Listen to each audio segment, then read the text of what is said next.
Good evening.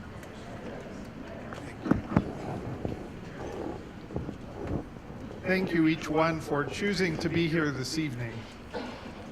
My name is Steve Monhull, and I'm a member of the Holocaust Memorial Observances Committee of Greeley and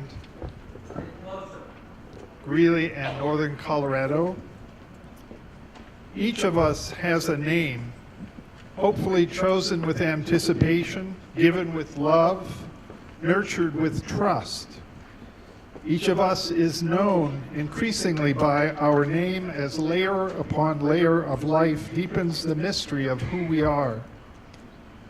If we gave a minute of silence for each of the 6 million Jews who were murdered during the Holocaust, it would take us almost 11 and a half years to reflect on each name. Our observance and tonight's guest invite us to engage human life, each life, as a mystery that is unfolding, a mystery that can never be fully understood. The beloved Israeli poet, known simply as Zelda, wrote a poem entitled L'Kol Ish Yesh Shem. Each of us has a name. It is widely recited on Yom HaShoah, Holocaust Memorial Day. Tonight, this poem will be sung in Hebrew by Susan McKenzie, a UNC graduate, accompanied on piano by Kati Rittner, a UNC graduate, and on violin by Jason Pace, a UNC graduate. I invite you to savor the tone and meaning of this song as it invites us to honor the unfolding, complex mystery that is each name and each person.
Thank you so much for that beautiful performance. I've been privileged to hear it twice this week.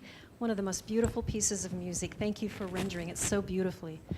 I'm kind of still wondering on the volume. Can those folks in the back hear well enough? A little up? Yeah, I think we're still having...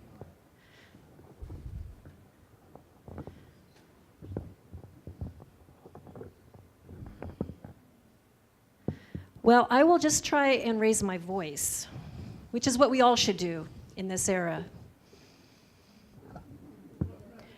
Off the cuff. Good evening and welcome to the 2018 Holocaust Memorial Observances Survivor Speaker Presentation.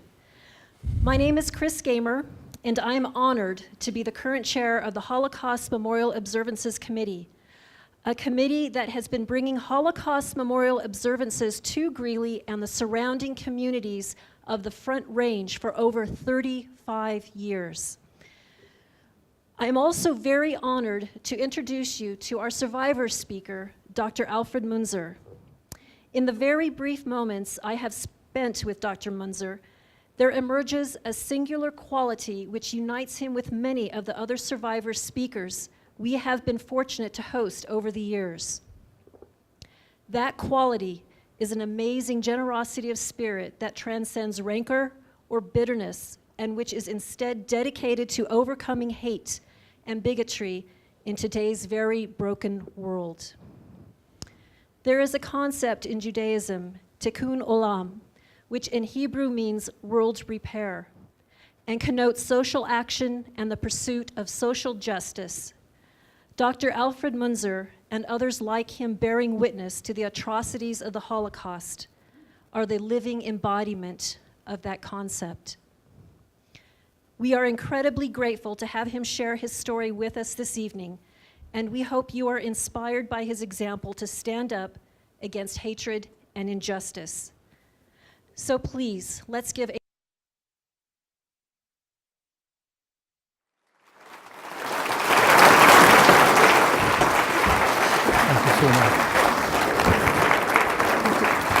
And I'm going to speak from here instead of the pulpit. Good evening. Good evening. I hope you can all hear me. I have a different microphone. I'm a physician, and over the years I've done a lot of public speaking about the dangers of smoking, about air pollution, how to treat tuberculosis, and all of those things. That public speaking has always been easy. But tonight I'm going to be talking about something that's more difficult, something that really has fashioned my whole being, and that's the story of my family during the Holocaust. I cannot begin to tell you what happened to 6 million Jews and millions of others who were persecuted and murdered during the Holocaust. All I can tell you is what happened to one small family.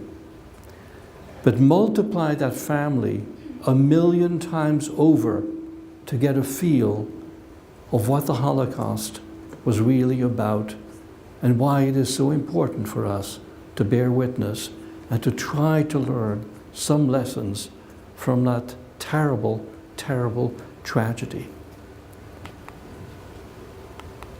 And I'll be showing you some photographs as I go along.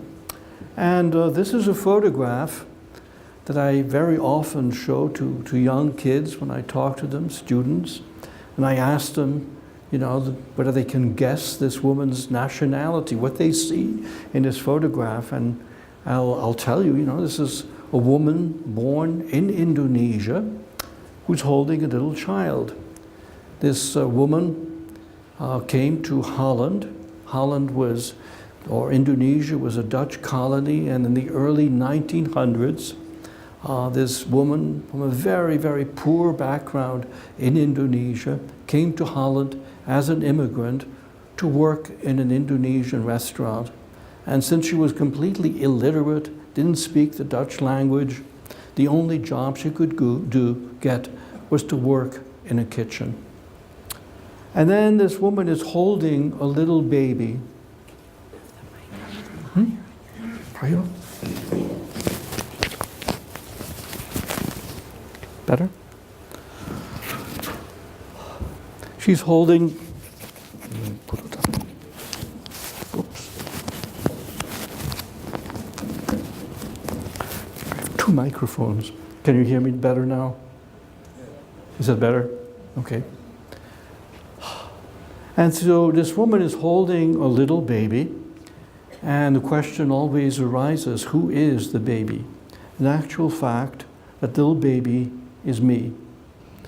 So I'm going to tell you a story how in this baby, me, I wasn't born in Indonesia. I was born in Holland. And so I'm going to tell you a story how it was that this woman, born thousands of miles away in Indonesia, came to be linked to that little baby to save that baby's life so that that baby could stand before you today and tell you the story of his family. And I'll begin by telling you a little bit about my parents. They were born in Eastern Europe, a part of the world that until the First World War was part of the Austro-Hungarian Empire. After the First World War, that part of the world became part of Poland. My father was born in a small town called Kanchuga, and my mother in a neighboring town called Rymanov. Now, many of you, I'm sure, have seen the movie Fiddler on the Roof and have this caricaturish image of what these little villages, little towns were like. But in actual fact, one of the people who came from my mother's hometown, from Rymanov, was a man by the name of Isidor Rabi. Isidor Rabi emigrated to the United States, became a physicist, and in 1946 was awarded the Nobel Prize in Physics for the discovery of electromagnetism. So there you have it, a big brain coming from one of those tiny little towns, villages in Yiddish called shtetls. Of course, it leads one to wonder how many brains like Isidor Rabi were lost during the Holocaust and lie buried among the ashes of Auschwitz and Belzec and the other concentration camps, the other death centers. Well, when these towns became part of Poland after the First World War, there was an increase in anti-Semitism. There also was a general lack of opportunity, so young people left their homes to seek their fortunes elsewhere. This is a photograph of my grandparents with my little cousin. His name was Yossi, and he actually lived with his parents in Berlin, and he came to visit his grandparents. Well, my parents also left home when they were about 18 years old.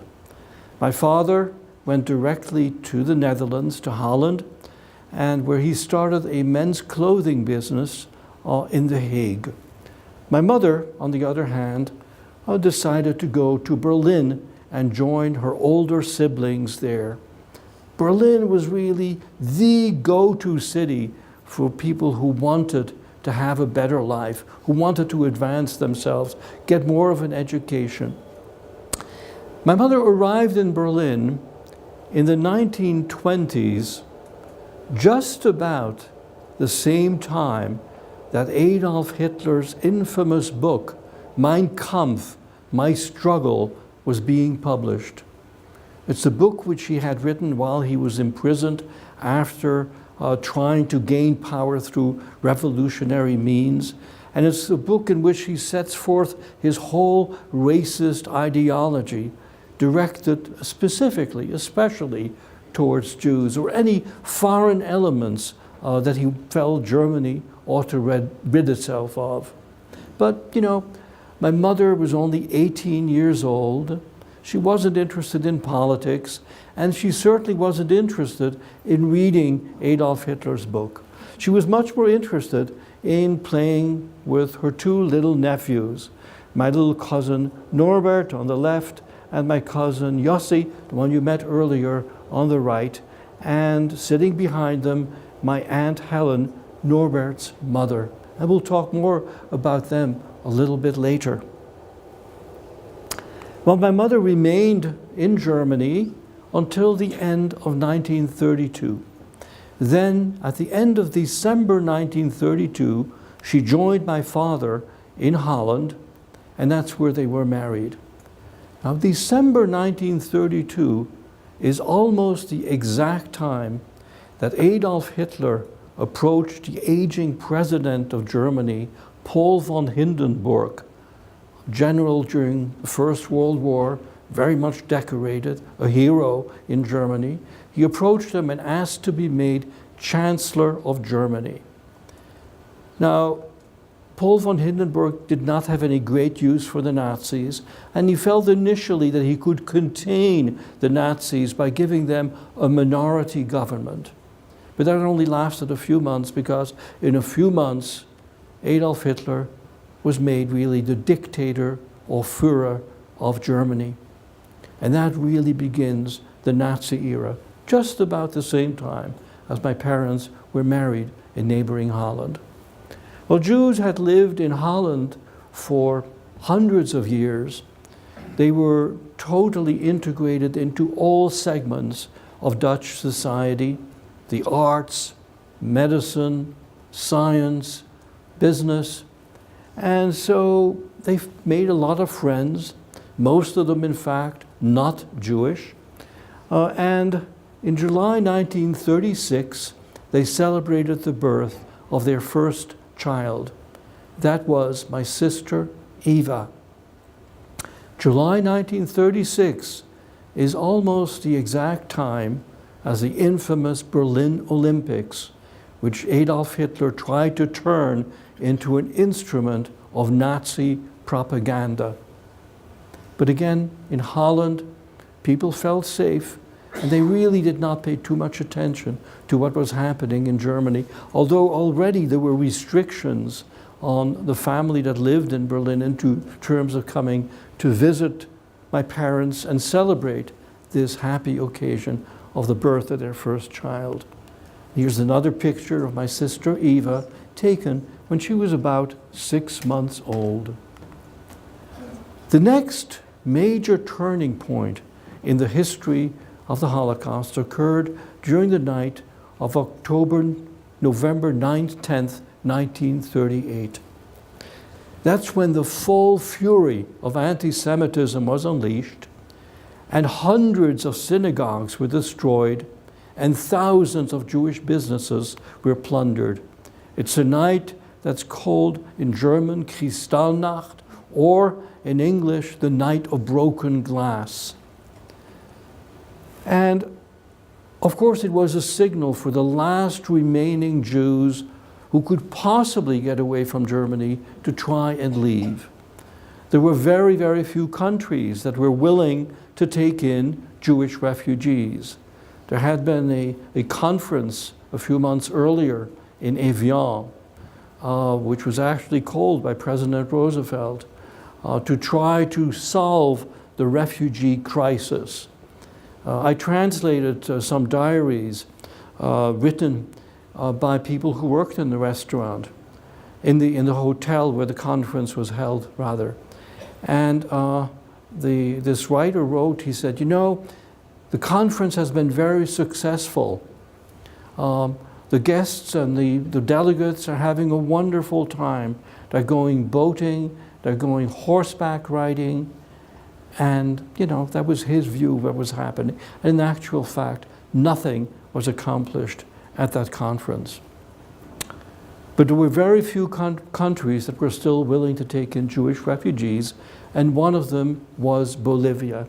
And so here we have the little boy in the checkered shirt, my little cousin Norbert, whom you met earlier, and his mother on the right, boarding a ship bound for South America and for Bolivia, one of the very few countries in the world that was willing to take in Jewish refugees. And to this day, I still have relatives living in Bolivia. In fact, a few years ago, we went to Bolivia to celebrate the wedding of one of my uncle's great-grandchildren. The little boy, by the way, who's reading with glasses and who's reading a book, I only found out in the last few weeks who he is. And his name is Udi Knapfelmacher. And Udi Knapfelmacher went to Bolivia, then came to the United States, and he recently retired as the chair of the Department of Comparative Literature at Princeton University. So, you know, a very bookish little kid right then, and sort of anticipating what was going to happen to him. Well, 3 days after Kristallnacht, my mother gave birth to her second child, and that was my sister Leah. Another happy occasion while the Nazi era is rapidly progressing. Now, not all Jews were able to find refuge in a faraway country. Some of them barely managed to cross the border between Germany and Holland. And among them was my uncle, my father's brother, my uncle Emil. And he now joined our family, and here he is with our family, enjoying a day in the park, trying to go on with their normal lives. My uncle Emil on the left holding my little sister Leah, my father holding my sister Eva, and my mother sitting in the middle. Well, we now move ahead to May 1940, another big turning point, especially in Holland. During the evening of May 10th, 1940, my parents had been asked to host a man who was a member of the Dutch resistance movement. And my mother told me that he had a briefcase with him in which he carried plans to preemptively destroy the big railroad center in the city of Utrecht. It was felt that if that railroad center were destroyed, it would slow down any invasion coming from Germany. But that morning, the following morning, they turned on the radio and they heard that the port city of Rotterdam had been bombed and destroyed. And a few minutes later, Queen Wilhelmina of the Netherlands came on the radio and announced that Holland had surrendered. And she asked people to continue to do their duty wherever they happened to find themselves. The first person to speak out was my parents' guest, this man from the resistance movement. And he said in Dutch, "God dank, het is ten einde." Thank God, it's over. As far as he was concerned, you know, he had tried to be part of the resistance movement, and he now would have to accommodate to living under an occupation. But he felt safe. But my parents, looking at their two little children, perhaps in a playpen just like this, knew what had happened to their relatives in Germany and in Poland, and they knew that they were going to be in for a very, very rough time. And indeed, within a very short time, all sorts of restrictions were placed on Jews. All of the restrictions that had taken years to put in place in Germany were put in place in Holland in just a matter of days. So Jews had to register all their property so that it ultimately would be easier to confiscate. Jews were restricted from certain occupations like medicine or law. And Jews were prohibited, and all Jewish men had to take a new middle name. Jewish men took the middle name Israel, and Jewish women the new middle name Sarah, so they could always be identified as being Jewish. And then there were regulations like Jews being prohibited from going into public parks, or Jews being prohibited from using public transportation. Well, if you have a regulation like not being allowed to go into a public park, what do? You tend to ignore it. It's silly. It makes no sense. And so my mother, indeed, continued to go into a park in the neighborhood where we lived. And one day, my mother would take the baby carriage with my little sister Leah to the park. And one day a German woman approached the baby carriage. And my mother's heart almost stopped because she knew she wasn't supposed to be there. And then the woman looked at my little sister and she started to play with my little sister's blonde curls, and she looked at the blue eyes, and then she turned to my mother and she said, "Ah, you can tell that this is good German Aryan blood."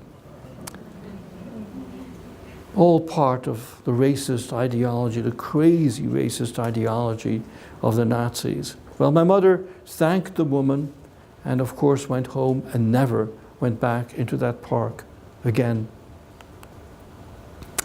Well, the family tried to go on with normal lives, even during the occupation, even with all these restrictions.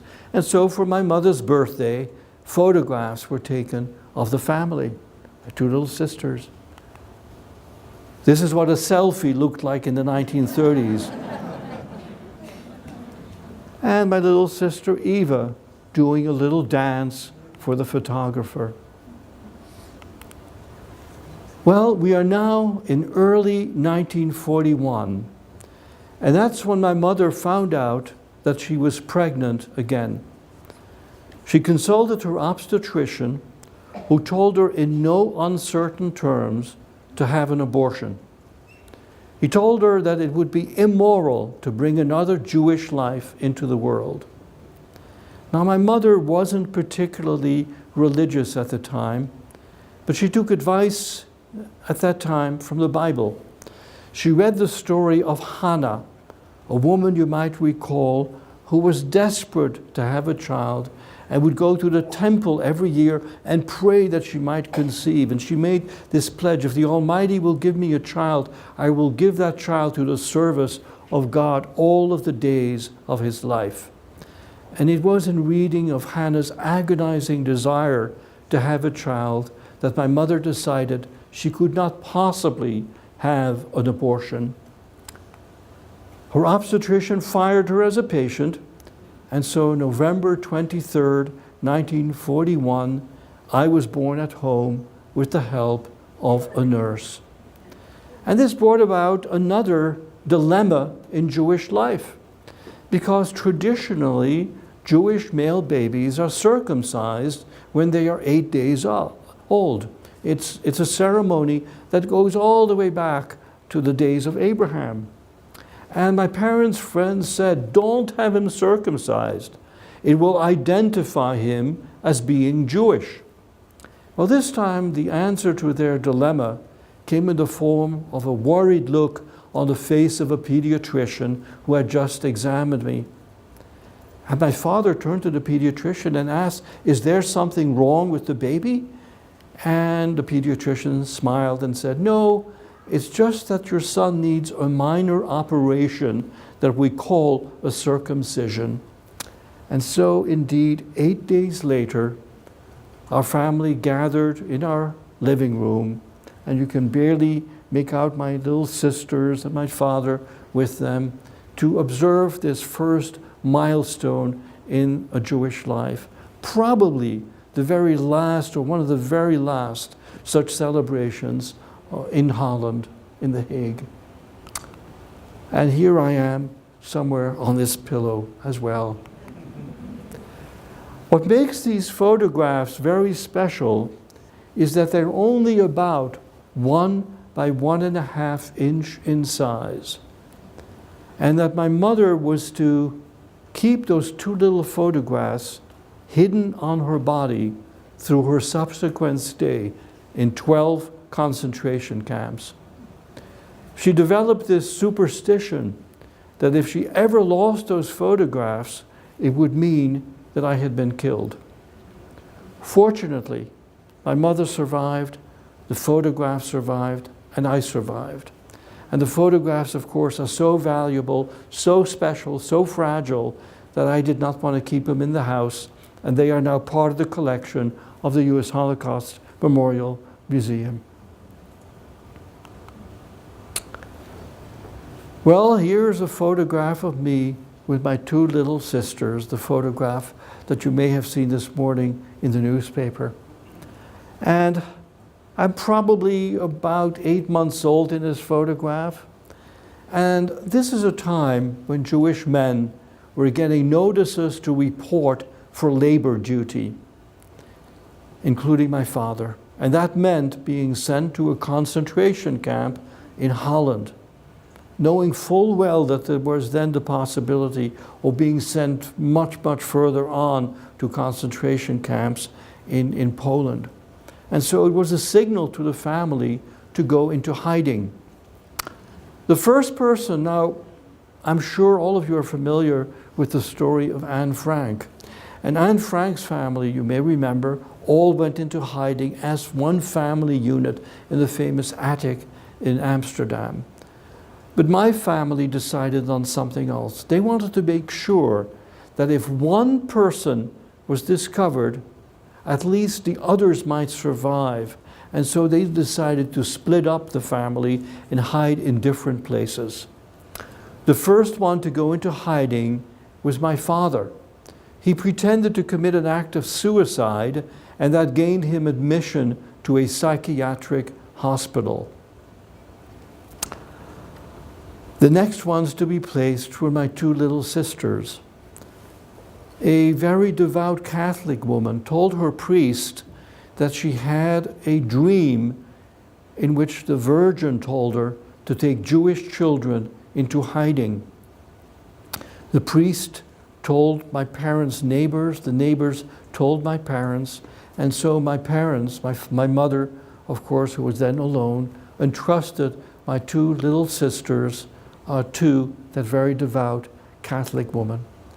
And here are my two little sisters in a Catholic procession, assuming their new Catholic identity.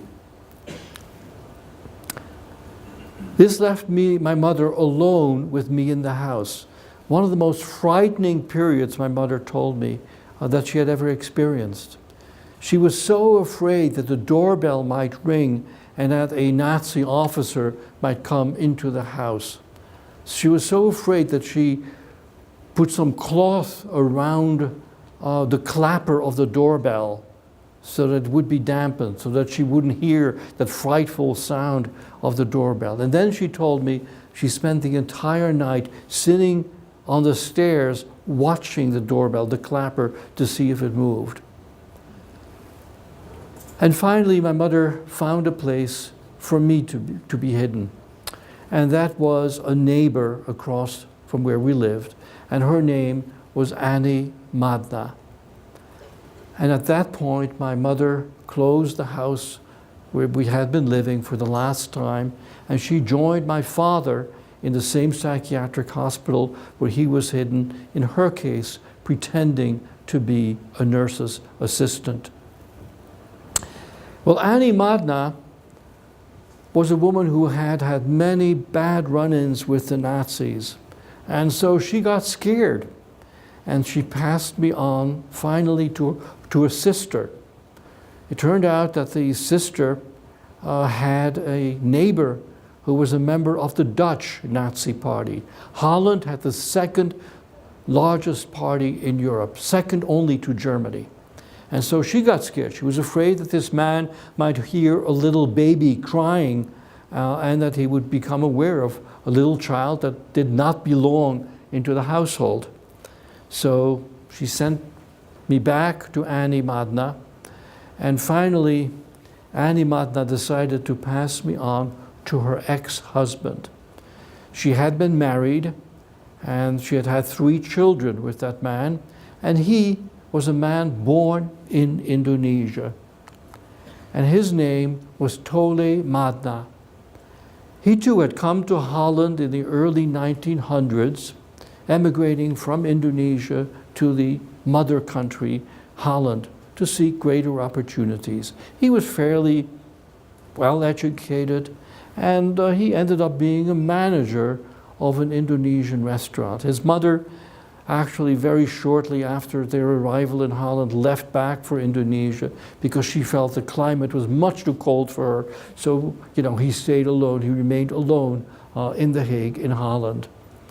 He had 3 children to take care of, and so he hired a woman who worked for him in the kitchen of the restaurant, Mima Saina, to take care of his 3 children. And that's how Mima Saina became part of the household. Here's a picture of Mima holding the 3 Madna children just about 10 years before I came into the household. On the left, Robbie Madna, Will Madna, Devi Madna on the right. And we'll see them again a little bit later. And this brings me to the picture where we started. Mima Saina, who was the nanny for the children, now became my mother. This woman was completely illiterate. She could not read or write. She did not understand or speak the Dutch language, only spoke the Indonesian language, but she had a heart of gold and knew right from wrong.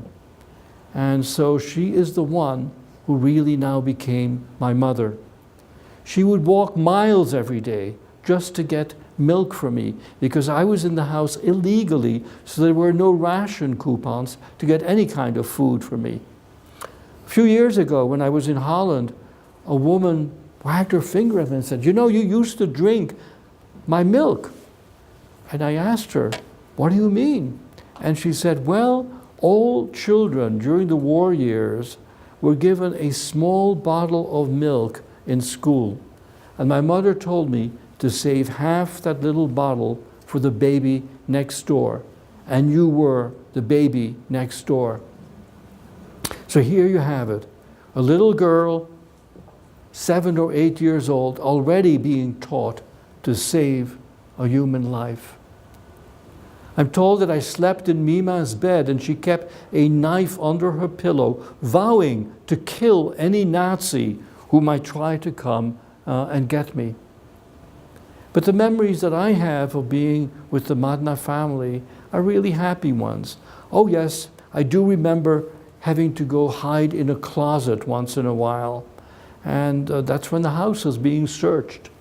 But I remember playing with Christmas decorations that the family kept there. I remember my foster, here's another photograph with my 2 foster sisters. And I remember, one time my 2 sisters, Devi and Really, doing their homework, and me as a little kid trying to imitate them, taking a pen and sort of scratching on a piece of paper.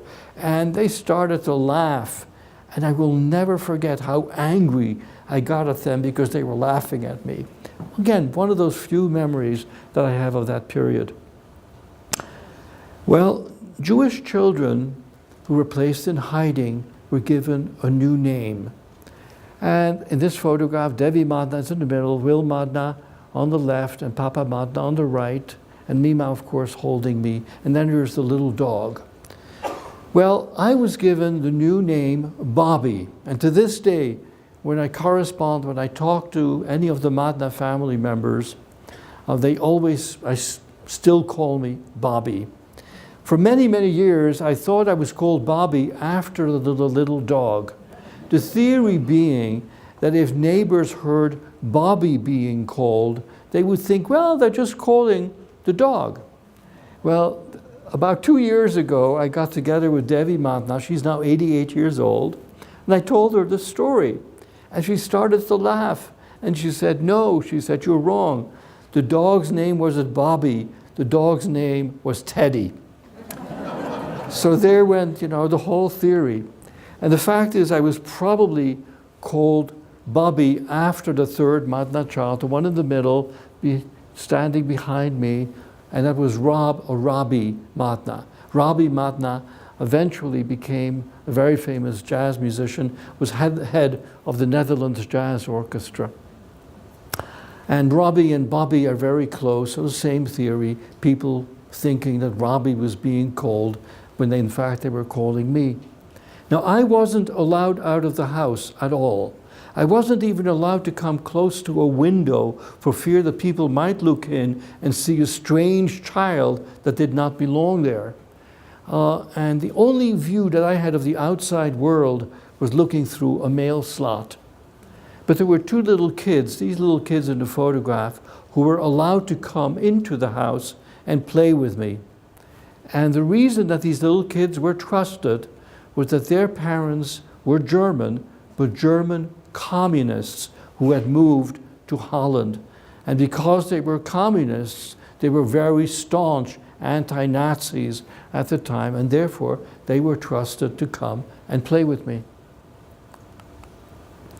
Here's another photograph of Papa Madna holding me. And sometimes what's on the back of the photograph is very interesting. And here it says, here is Mima holding my son Bob, because for the rest of his life, Tole Madna, or Papa Madna as I called him, always considered me his son. Well, we left my parents in that psychiatric hospital where they were hiding. That only lasted a few months, because New Year's Day, 1943, the psychiatric hospital was emptied of all patients and staff, and they were all sent to concentration camps.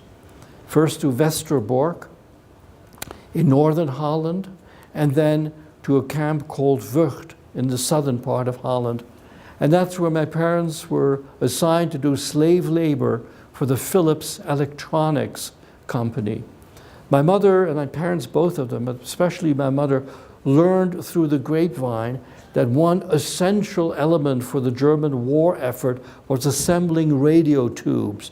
So she learned how to do that simply by looking at her neighbor, and that's what she hoped would keep her alive.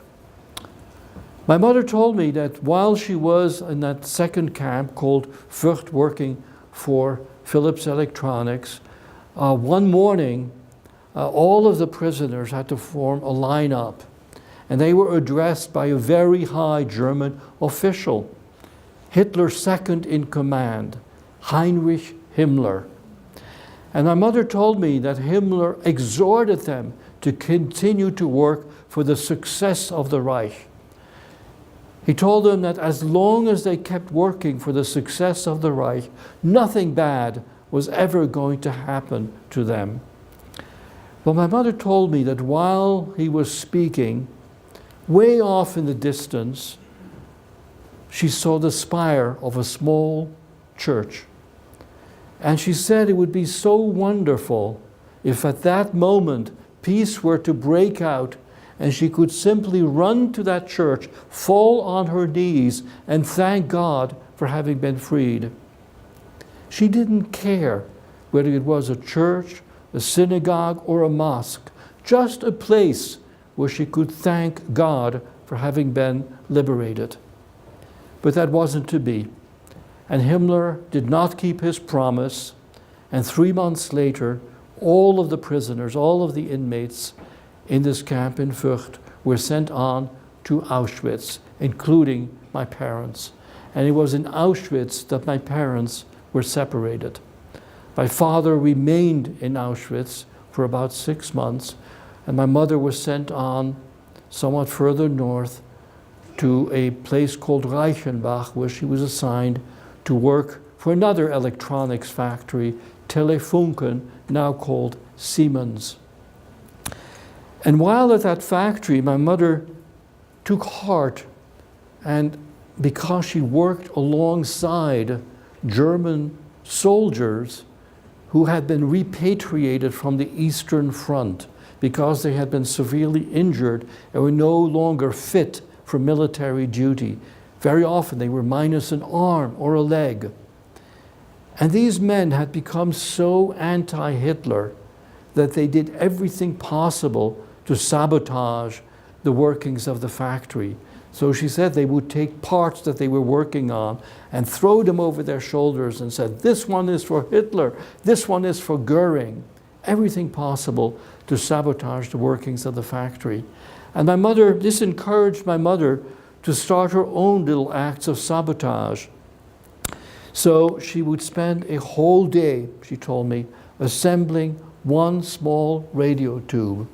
And then at the end of the day, when the sirens sounded to go back to the barracks, she would disassemble that radio tube, put the parts back in the drawer, and start the process all over again the following day. Another act of defiance that my mother told me about was the prisoners, the women in that particular camp, celebrating the holiday of Hanukkah. The holiday of Hanukkah, when traditionally candles are lit in remembrance, really, of the rededication of the temple. And so what my mother told me the women did was they would go to the infirmary and tell the nurse there that they were having their menstrual period and that they needed wads of cotton. And then they would take these wads of cotton, fashion them into small wicks, take some of the oil from the machinery that they were working on, and then stick these wicks into a potato, the only kind of food that they really had. And then in the evening, they would light these little wicks, observing the holiday of Hanukkah. Something, again, an act of defiance that kept them connected to the normal world, and an act that kept them alive. My mother witnessed the bombing of the Telefunken factory by the Allies. And as she saw the factory going up in flames, she said the traditional prayer of thank, it's called the Shehecheyanu prayer in Hebrew, thanking God for having survived to see that particular day as she saw the factory going up in flames. It wasn't the end of her ordeal, because as the Soviet army approached, all of the prisoners were marched further and further back west. These were called death marches, described very vividly by Elie Wiesel in his book Night, called death marches because these were in the middle of winter, no shoes in many cases. My mother told me that she wrapped newspaper around her feet. And so many prisoners actually died during that period. Fortunately, my mother made it all the way to the Danish border. And there she was liberated through the intervention of Count Folke Bernadotte, who was the head of the Swedish Red Cross. And one of the things my mother told me was that as they were coming out of the cattle cars, the Count Bernadotte, who was part of the Swedish aristocracy, insisted on embracing every one of the prisoners, the women, as they came off the train, and how embarrassed she felt because of the way she looked. My mother was then sent on from Denmark to Sweden to recuperate. That had been the arrangement made by Count Folke Bernadotte and Himmler, actually, who thought that that might be one way that he could get his freedom after the war. The story of my sisters, sadly, is a totally different one. While I was a happy child with the Madna family, the husband of the family where my sisters were hidden denounced his wife as hiding 2 Jewish children.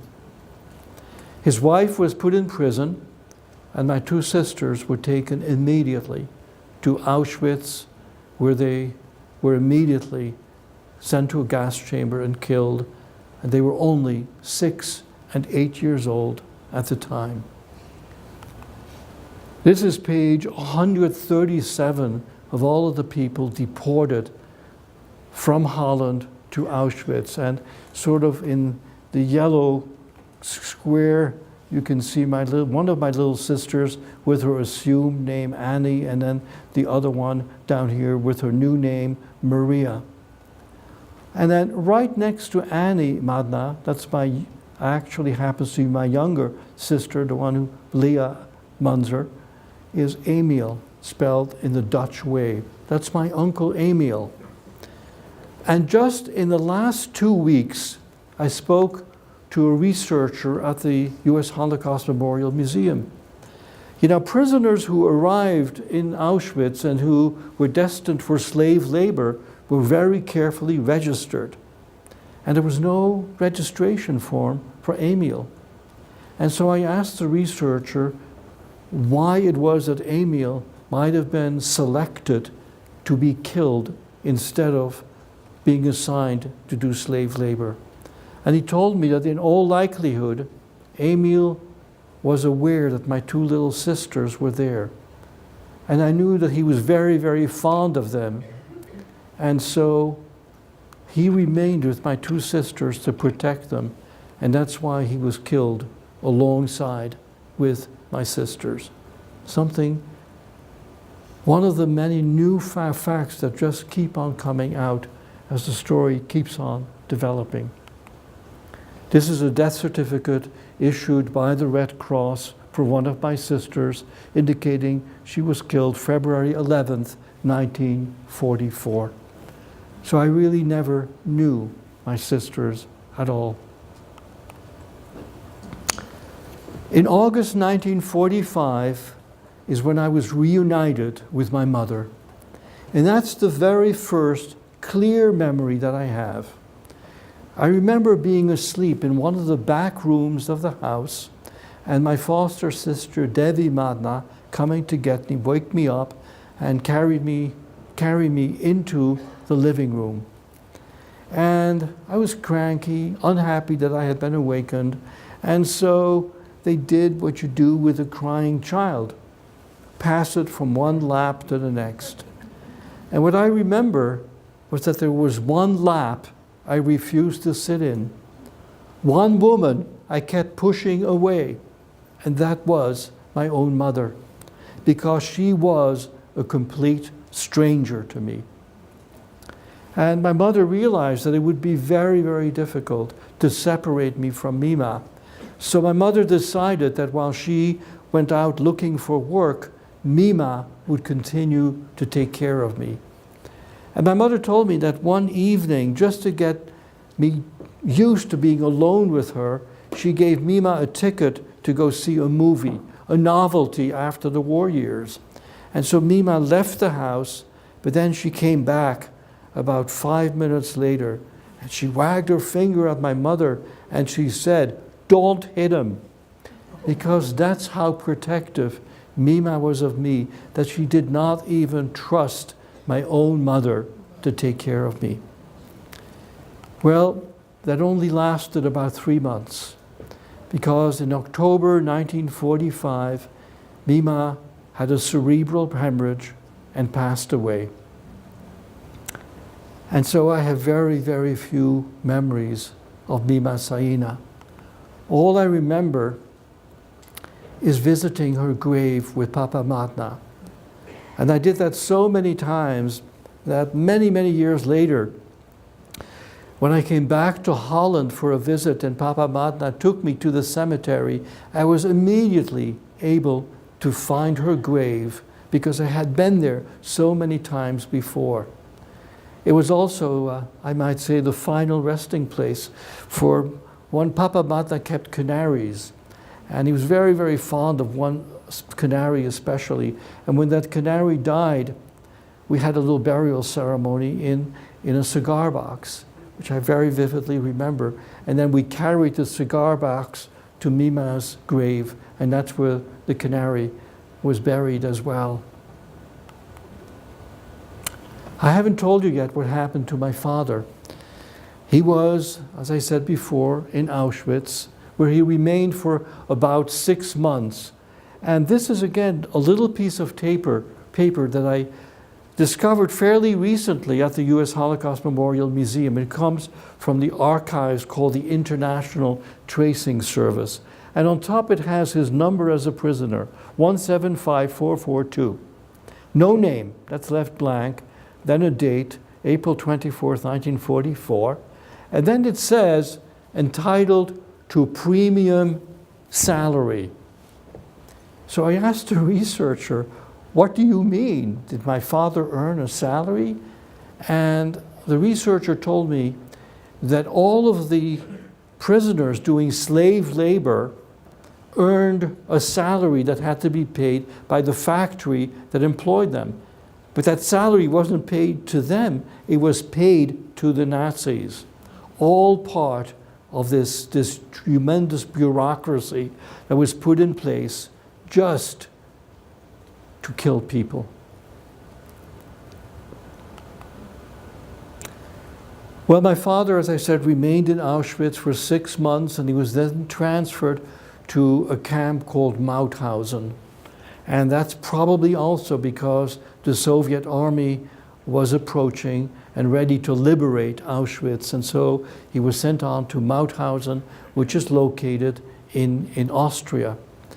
Mauthausen was a real hellhole of a camp where all the prisoners were forced to carry boulders 46 pounds up a ramp. And very often a Nazi officer would stand at the top of the ramp and would trip people in such a fashion that 100,000 men and actually lost their lives in Mauthausen in that way.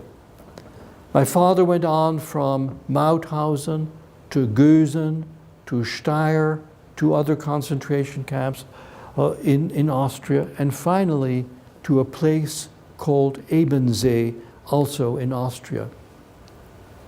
How many of you have seen the movie Sound of Music? Many.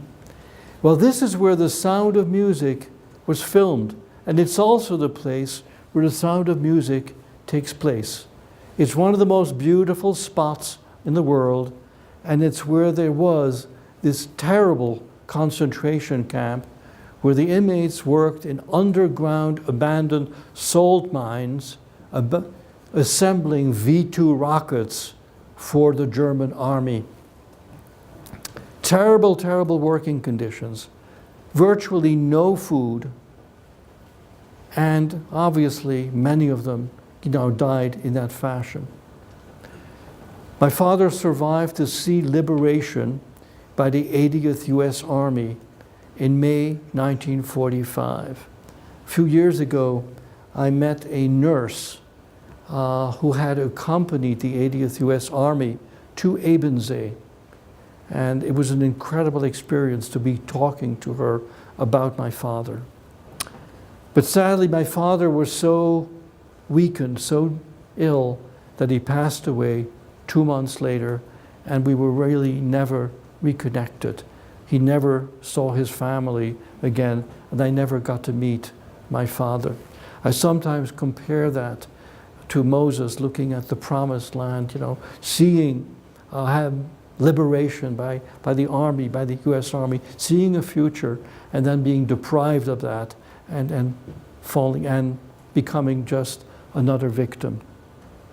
This is a death certificate issued by the US Army for my father. And if you look in the upper right-hand corner, you see that infamous middle name, Israel, that he was forced to take on, that I told you about very early on, by the Nazis. And the entire concentration camp is now one huge cemetery, my father's grave. Well, in Holland, life had to start over again for my mother. She acquired a cosmetics store, and that's how she made her living. And Jewish life began all over again in Holland, in The Hague. And one of the holidays that was celebrated is Purim. It celebrates the victory of Queen Esther over the evil Haman. And it's traditional for kids to dress up in costumes for that holiday. The little girl with the basket was dressed as Little Red Riding Hood, and that's my little friend Rosie Einhorn, and I just had a reunion with her about 2 years ago. And I'm on the right, here I am, dressed up as a collection box for the Jewish National Fund, and I won first prize with this costume made entirely by my mother. I remained in close touch with Papa Madna and the Madna family. This is a photograph taken shortly after the war. It's actually the museum's favorite photograph. And you can tell that I wasn't terribly fond of the chickens that he kept in his backyard, in our backyard. He wanted to bring a little bit of his native Indonesian village into Holland, and that's why he kept chickens in his backyard. And when my mother and I, here we are in the middle, me with the beret, left for the United States in 1958, Papa Madna, of course, standing immediately to my right, came to see us off. He remarried, and on the far left is his second wife, Mary, and with 3 more children that he had through his second marriage. The only time that the 3 children from the second marriage would come together with those from the first marriage was when I was there. I was sort of a bridge between the 2 families, the older brother for the younger kids, and then very much the protected sibling for the older kids. And just to give you one example of that, when 9/11 happened, the first telephone call that I got was from Devi Madna, wanting to make sure that I was okay. Still to this day, being very, very protective of me. And I remained, as I said, a member of the family. There's my graduation picture from college. Next to it, you can barely see my graduation picture from medical school as Papa plays the piano. In front of the house where I was hidden, my own personal Anne Frank house. And then this is with Rob Madna on the right, Will Madna on the left, Devi Madna in the middle. And finally, this is the very last picture that I have with Papa Madna. It was taken about 2 months before he passed away. He told people that he wanted to see his son from America one last time, and he kept himself alive until he did. And his very last words to me were, "Take care of your mother," because that's the kind of person he was, much more concerned about the other than he was about himself. People asked him, "Why was it that you risked your life and the lives of your family to take a Jewish child into hiding?" And his answer was a simple one. What else was I to do? To him, there simply was no choice. It was the right thing to do, even when surrounded by all this evil, even in the presence of this tremendous risk. My very favorite picture of Papa Madna. And now and the family, the Madna family, was honored as righteous among the nations in Jerusalem at Yad Vashem, the memorial to the Holocaust. And the only 2 names that in parentheses have the word Indonesia after them. And I continue to tell the story of Papa Madna to his grandchildren, his great-grandchildren, because I want them all to feel proud of their grandfather and their great-grandfather, and to follow his amazing example.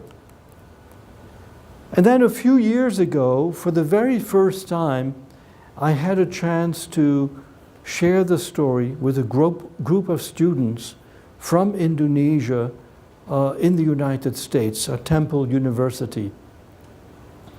They were here to learn what it was like to live in a society that had multiple religions, religious pluralism. Because in Indonesia, 80 to 85% of the population is Muslim. Mima Saima was Muslim with a very heavy Buddhist influence, I'm told. And I told the story to these kids who had never heard of the Holocaust, probably had never even met anyone who was Jewish. And I told them the story just like I told it to you. And then at the very end of the story, I told them that I have no memory of Mima Saina except of a lullaby that she used to sing to me, and that it was called Nina Bobo. And an amazing thing happened. And I'll just play you a short video to show you what happened. I vaguely remember that she used to sing a lullaby to me, and it was called Nina Bobo. And all 25 students started singing the lullaby Nina Bobo in perfect unison.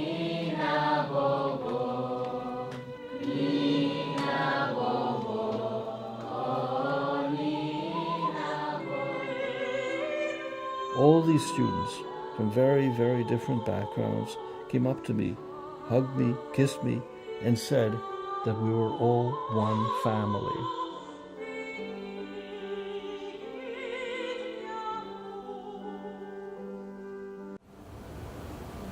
An amazing experience for me that really brought tears to my eyes, and also really bringing a very important message, of hope to me when these young women said, we are all one big human family. Because ultimately, that's really the message that I want to leave people with whenever I tell the story of the Holocaust. It's the fact that even when surrounded by evil, it is still possible to stand up and do what is right. Sadly, the Holocaust wasn't the last genocide. To me, it's sad, obviously, personally, that I never knew my sisters, that I was deprived of the companionship of my sisters, or that I never knew my father. But the greatest tragedy to me was that the lesson of the Holocaust wasn't learned, and that it wasn't the last genocide. And about 4 years ago, just to give you one example, I was invited to speak at a Holocaust commemoration in Scotland. And they had the amazing idea of pairing me with a child survivor of the Khmer Rouge. His name was Arn Chorn Pond. And Arn survived the Khmer Rouge. He was taken prisoner when he was 10 years old, put in a prison camp, and he only survived by learning to play 2 musical instruments, which he would play for his captors, in which they then amplified over the camp to cover the sound of people's skulls being cracked. Horrible. They didn't have gas chambers. They weren't that sophisticated. They had to crack people's skulls. He managed to escape and finally came to a camp in Thailand and then was adopted by an American family, and he's now a major human rights advocate. And I'm part of an organization he founded, which was to bring peace and reconciliation to Cambodia. And we talk, we've talked many times together. And this is, by the time in Scotland, when we were done, we were there for about 3 days, spoke at 12 different events.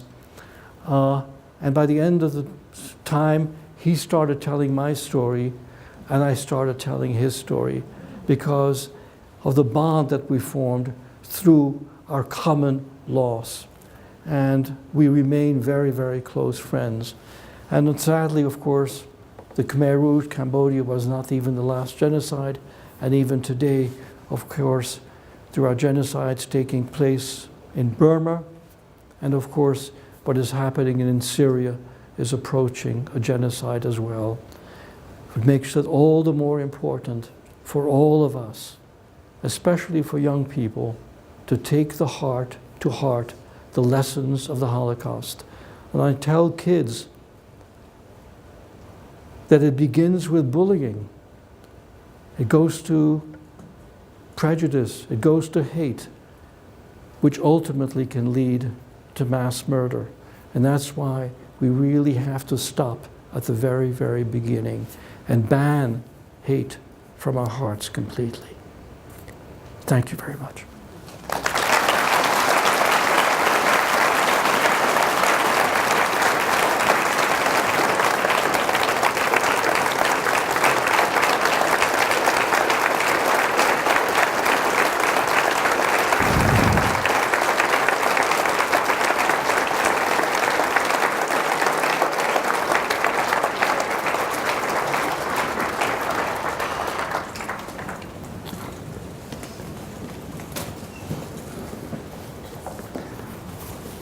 I'm happy to take some questions.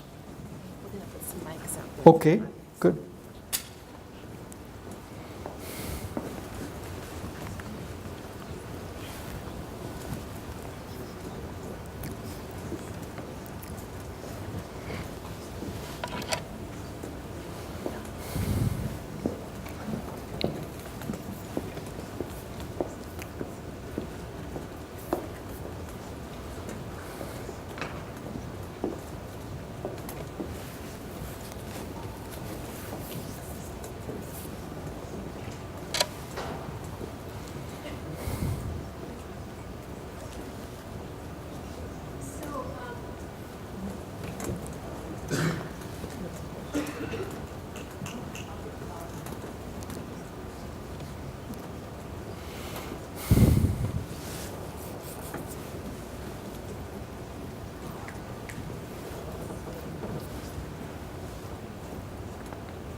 So, for those folks that would like to ask Dr. Munzur some questions, they can go ahead and come line up at these 3 mics. I believe we have 3, so feel free to come up and queue up and ask questions.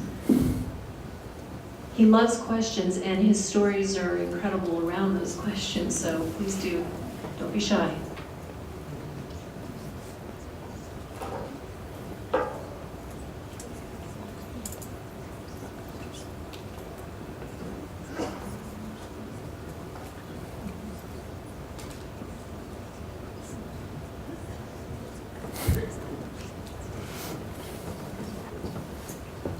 So you said that your mother worked in Auschwitz now, and she was responsible for making radio tubes. How did she manage to make and then take apart a radio tube, knowing that there were quotas that had to be met that necessitated her survival? I really, it's some detail that I don't know. By then, apparently, this was not at the very beginning. This is not, when she first got to that factory. But it's really when she realized that, the whole factory was beginning to collapse because, when she was seeing what these other soldiers were doing, this was really the beginning of the end of the Nazi era.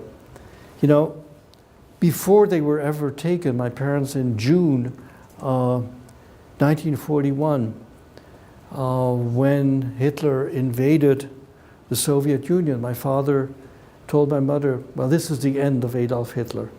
And he was absolutely right, except that it took several more years. And this is really, I think, part of the collapse of the Nazi era that was beginning. And that's why, she felt encouraged enough to do that. Thank you.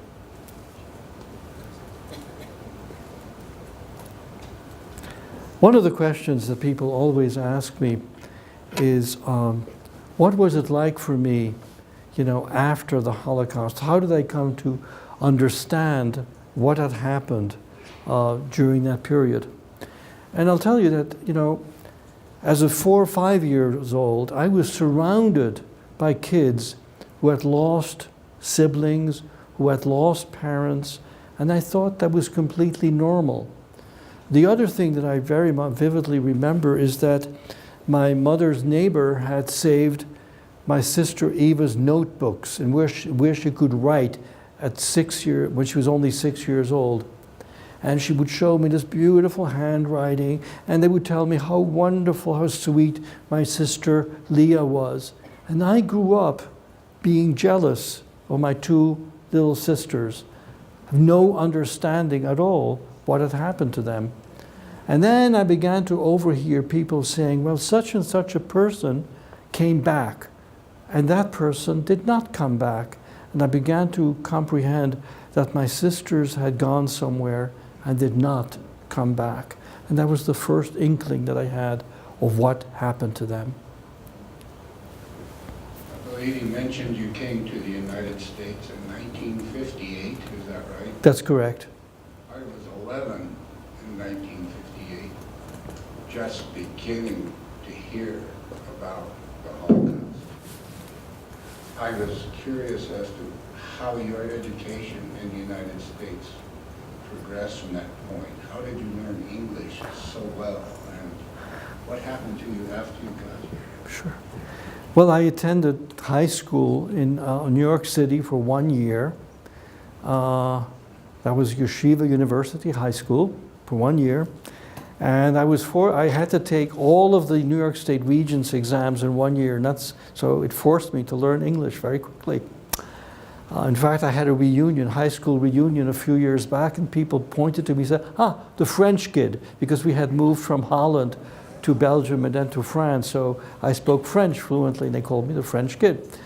So, and then I started Brooklyn College, and there I was very fortunate to have a fantastic speech teacher who specialized in working with foreign students, and she taught me the International Phonetic Alphabet, and that's how I was able to get rid of much of my accent.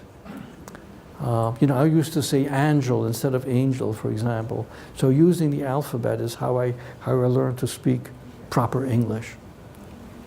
And then I went on to medical school, Downstate Medical Center, then the University of Rochester, Johns Hopkins, finally came to Washington when I had a 2-year military obligation and was assigned to Andrews Air Force Base as a doctor. Question over this way. Why did he move to the United States? Why did I come to the United States? Well, the main reason we came to the United States is that my mother really wanted to forget all of the awful things that had happened. She wanted to set, really the memory of the Holocaust behind her. That was the main reason. And also there was a tremendous stigma at that time still in Europe about women going to work. And of course my mother was forced to go to work. And she told me she was tired of being known as the widow Munzer. And so that's one of the reasons we came to the United States. Now, when we came to the United States, we had very high hopes, this wonderful country, but we realized that America wasn't perfect because we arrived in the United States just when the civil rights movement was beginning. We realized that there was a tremendous amount of discrimination in the United States, that yes, there was evil even here. But then we took heart from the civil rights movement and the fact that it was possible for a country to grow out of prejudice and hate. Other question? Since when you reunited with your mom, you didn't know her very well. How did you reestablish your relationship with her? How did I reestablish my relationship with my mother? I don't know exactly, Probably I was forced to because Mima passed away, and that was probably one major factor. So it happened really fairly quickly, actually. I came to understand that this was my real mother. She lived with us, with the Madna family for a few months. There was a tremendous housing shortage in Holland, so we were forced, to do that. And then she got another apartment, and finally we separated, from the Madna family. So it was really a gradual process. But as I said, I always remained in close touch with Papa Madna. I would go visit him in the restaurant where he worked, and then all of the women working in the kitchen would get very excited about me being there because they were the ones who knew that I was being hidden in the home. The Indonesian community was very much aware of it. So they would bring little, candies and little snacks that they knew I liked, because I had developed a taste for Indonesian food. But all the while, I also gradually, came to understand that, yes, this was my real mother. After you were reunited with your mom, did you ever encounter any Nazis? Did I ever encounter any Nazis after I was reunited with my mother? Well, I'll tell you, after I was reunited with my mother, I remember standing in line to go see a movie, okay? And there was a man standing behind us, and he saw my mother's tattoo from Auschwitz. And he said in Dutch, "There's one they didn't get." Showing, that anti-Semitism, call it Nazism, call it what you want, continued to exist even after the Holocaust, in the immediate aftermath of the Holocaust. So yes, I may not have encountered any formal Nazis, but I had encounters like that. In your opinion as a survivor, how do you think we should remember the Holocaust and study it as a historical event? I think it's important to remember, first of all, the Holocaust as a historical event, as you say, and learn as much as possible about it. And then, it's important really, it's more than history, it's really bearing witness. It means telling the story to others, reminding others of what happened during the Holocaust. Right now there are people like me who are survivors or people who went through the Holocaust who can tell the story. But ultimately, it's going to be young people like you who had the chance to hear the story, to repeat it to your children and to others and young people in general. And it's not just for the sake of learning the history, but it's really for learning the lessons. Because it's by learning the lessons, it's only by learning the lessons that we really will end up with a world perhaps free from genocide, free from people, from mass atrocities like we see in Syria right now. And thank you. Earlier when you have mentioned that you have lost your foster mom, how did you still have hope when it felt like there was no one left? How did I keep hope after I lost my foster mom? It's something that I really don't remember very well. I retained a few words of the Indonesian language. When I talked to students from Indonesia, and I did so again through Skype just a few days ago, actually, and I tell them there are a few words of the Indonesian language that I remember. One of them, interestingly enough, is the word pantat, which means hiney. Because people, probably I was being, threatened with being hit on my hiney if I was bad. So that's one word that I remembered. And all the kids, just like you, started laughing. And very, very few words. I remember that jalang jalang meant to walk. My mother actually remembered more of the Indonesian language because that's what I spoke to her when I was first reunited with her. So she remembered more than I did. So I have really, Mima is sort of buried in the recesses of my mind. Thank you.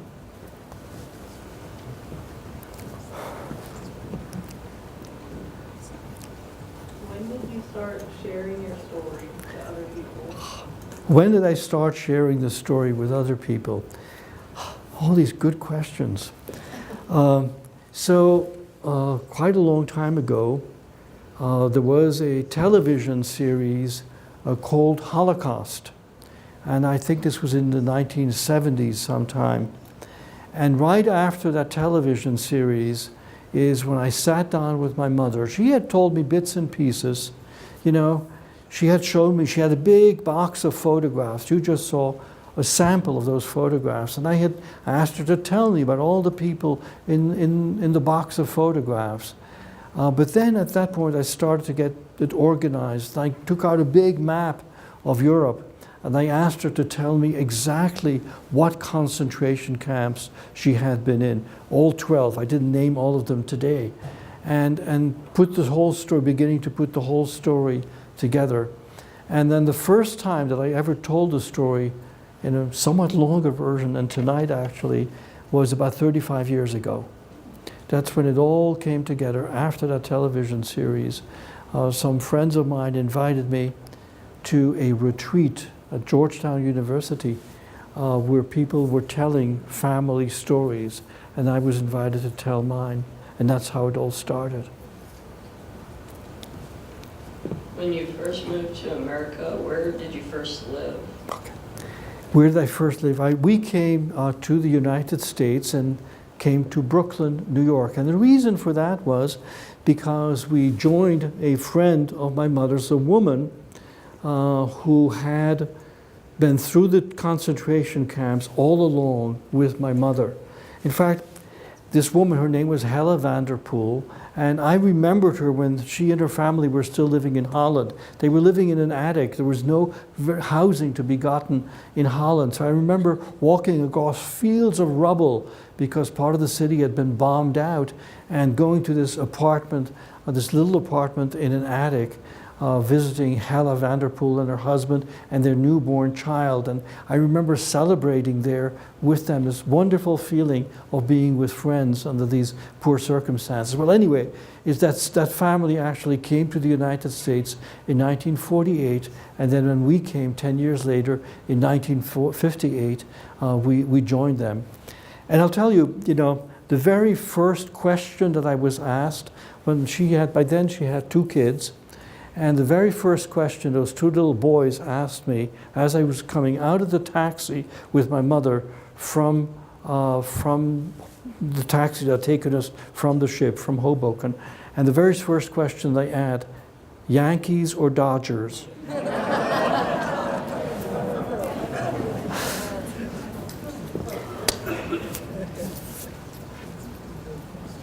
Firstly, thank you so much for the honor of hearing your story tonight. And second, this is a bit of a 2-part question, but how did you adapt to going through so many countries, Belgium, France, America, and what lessons did you learn from the experience of moving to so many different places and cultures? Well, first of all, the wonderful thing is that I learned multiple languages. And it also gave me a view of the world, of knowing that there are many different cultures, that people are different, but in the end, we really are one human family. So I appreciated the differences. I think the differences enrich us. I think that differences are something to be celebrated. And that's something that I learned all along as I was learning languages and learning people. Now, there's also, some interesting things that happen. For example, I learned that the history that's taught in Belgium about certain things is very different from the way it's taught in Holland.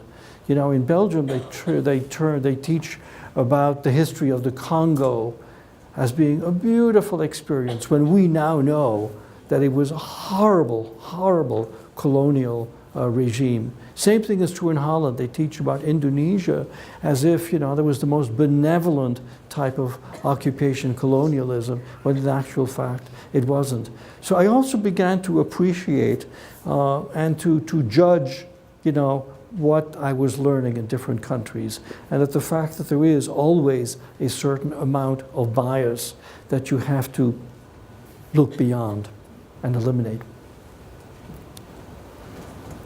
So we have time for probably these 2 other questions, but before we go to those questions, I just want to share with folks that the Holocaust Memorial Observances is free and open to the public. All of our events are free.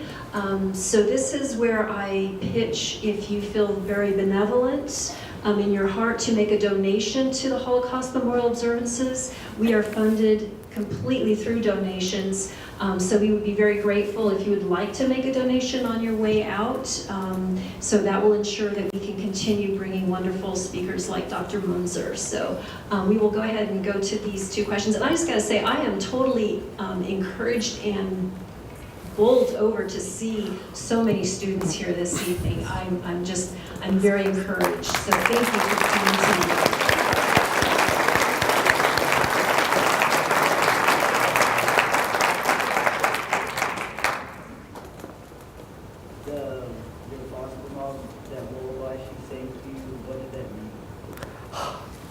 What does the lullaby mean? And I have asked Indonesian students, and they all start to laugh, and no one has ever been able to translate it for me. And apparently the words are meaningless. It's like many other, it's just the melody, and I don't think the words have any particular meaning to them. It's just a beautiful, beautiful, soothing melody. Okay. Thank you once again for sharing your story. We appreciate it. My question has to do with the Indonesians, and it sounds like there were quite a few in Holland. And was Hitler, were they safe there? This just seems like he wouldn't be very tolerant of another group coming in like that either, so I'm just curious about them. Whether they were just simply overlooked, I don't know. But the fact is that they were not targeted for elimination. The two groups that were targeted specifically to be eliminated by Adolf Hitler to purify Germany specifically were the Jews and the Gypsies, the Roma. Those are the two groups that he targeted. In addition to that, of course, he had absolutely no use for anyone of the black race, anyone of the Negro race. That was also. And then there were all sorts of other groups that were persecuted. But somehow the Indonesians were beneath the radar, if you will. What would have happened eventually, I don't know. Interestingly enough, many Indonesian students were part of the resistance movement in Holland. And they developed, their student organization had a motto, Germany first, then Holland, because they were all fighting for the freedom of Indonesia. And they said, okay, we have to get rid of Germany first, and then we'll tackle the issue of liberation from Holland. So a whole other chapter in the history of Holland and Indonesia. Thank you so much. There was no Indonesia at that time. It was still called, it was called Dutch East Indies. Well, thank you so much again, Dr. Munzur. Thank you. Thank you so much for being here. Thank you.